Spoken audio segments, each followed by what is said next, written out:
L'un donne l'impression de jouer l'avenir du singe. Et c'est là que les ennuis commencent. Parce que quand quelque chose semble important, le singe veut le faire à la perfection. Il veut la phrase parfaite, le moment parfait, le résultat parfait.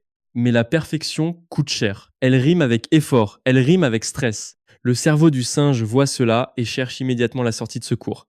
Alors le singe repousse à plus tard, mais la tâche n'est pas le vrai danger. Ce qui compte vraiment, c'est l'habitude de repousser. Parce qu'un courrier électronique reporté se transforme en une semaine d'évitement. Une semaine devient un schéma répétitif. Et au final, le singe se construit une vie où de toutes petites tâches lui paraissent plus hautes que des montagnes. C'est cela qui doit changer.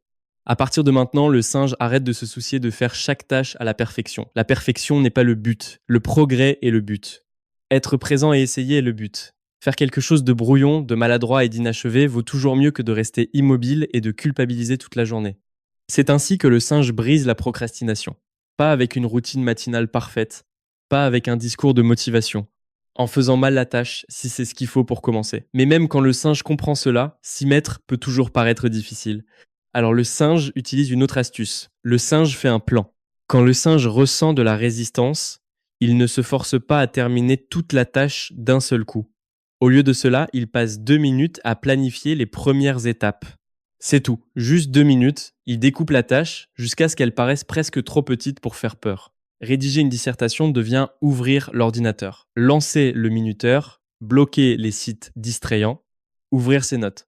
Écrire une première phrase au brouillon, c'est déjà suffisant. Les petites étapes calment le cerveau du singe. Une grande tâche floue fait peur, une petite étape claire semble possible. Et une fois les étapes écrites, le singe n'a plus besoin de négocier avec ses émotions toutes les 30 secondes. Il peut arrêter de trop réfléchir et simplement suivre l'étape suivante. C'est ça le pouvoir du plan. Et si le singe ne travaille que 2 minutes, ça compte quand même. Parce que l'habitude n'est pas d'être productif pendant 3 heures parfaites. L'habitude, c'est de répondre présent. C'est tout l'enjeu. Répondre présent pendant 2 minutes. Ouvrir le fichier. Écrire la ligne brouillonne. Envoyer l'ébauche. Commencer avant que le singe ne se sente prêt. Ces toutes petites victoires ne semblent pas impressionnantes. Mais elles changent l'identité. Elles apprennent au singe qu'il est quelqu'un qui commence. Et une fois que le singe devient le genre de singe qui commence, terminer devient beaucoup plus facile. Pourtant, certains jours, le singe n'arrive vraiment pas à faire sa tâche. Ça arrive. Et quand ça arrive, le singe ne devrait pas transformer une tâche difficile en une journée gâchée. C'est là que beaucoup de singes se trompent. Ils pensent dans les extrêmes. Soit ils font la chose difficile à la perfection, soit ils abandonnent complètement et passent toute la journée à défiler sur les écrans, à grignoter, à fuir et à se sentir encore plus mal. Mais cet état d'esprit du tout ou rien fait partie du piège. Le singe a besoin d'un juste milieu. Si le singe ne peut vraiment pas faire la tâche maintenant, alors il doit faire autre chose qui reste utile. Ranger le bureau, aller marcher, répondre à un seul message facile, plier le linge, lire une page, s'étirer. Faire n'importe quoi qui permet au singe d'avancer au lieu de s'enfoncer encore plus dans la fuite. Il ne faut pas laisser une tâche difficile empoisonner toute la journée. Alors le singe, souviens-toi de ça. La tâche n'est pas aussi grave que ton cerveau veut te le faire croire. Le parfait est l'ennemi du bienfait. Si le singe peut faire la tâche de manière imparfaite, qu'il la fasse de manière imparfaite. Si le singe n'arrive même pas à la faire de manière imparfaite, qu'il passe 2 minutes à faire un plan, le plan est suffisant. Être présent est suffisant. Et si le singe n'arrive toujours pas à faire la tâche aujourd'hui, cela ne veut pas dire que toute la journée est perdue. Choisis une meilleure action, garde la journée en vie, protège l'habitude d'aller de l'avant. C'est comme ça que le singe bat la procrastination, pas en attendant de devenir un nouveau singe du jour au lendemain, mais en prouvant encore et encore que même un petit début compte toujours.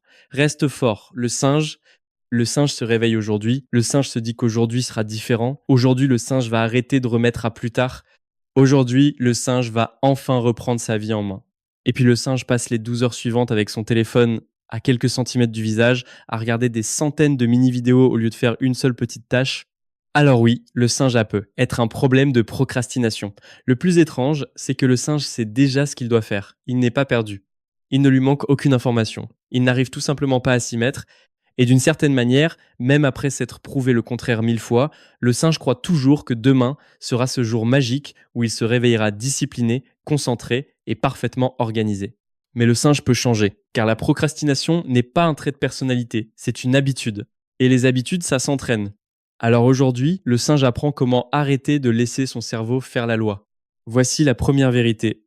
En général, le singe ne fuit pas la tâche en elle-même.